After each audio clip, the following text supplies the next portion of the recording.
ভালো থেকো সব সময়। হ্যাঁ, তুমিও ভালো থেকো। বিয়ে কবে করবে?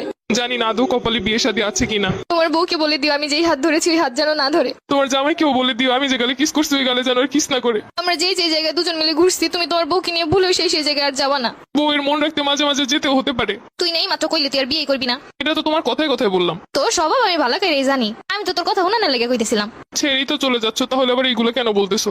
ঠিকই তো বলছো, আমি কেন এগুলো বলতেছি এখন? আমাকে ছেড়ে খুব ভালো থাকবে তাই না? ভালো তো থাকতাম, কিন্তু এই 2-3 বছরে তো হাজার হাজার টাকা খরচ হয়ে গেছে আমার। ঘুরতে গেলে গাড়ি ভাড়া তো আসছে, ফুচকা খাওয়ানো, চটপটি খাওয়ানো, আইসক্রিম খাওয়ানো, এইগুলোর পিছনে 70 টাকা গেছে আমার। কষ্ট পেও না, যখন জামাই হবে টাকা পয়সা হলে তোমাকে সব শোধ করে দিব।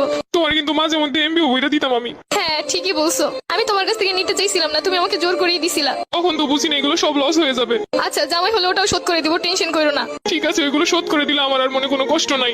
শুধু নিজে যা যা করছো তাই ভাবলা, আমি যে কি করছি সেইগুলো মনে নেই। একদিন কচু শাক রান্না করে নিয়ে আসছিলাম, লাল শাক বোনা করছিলাম।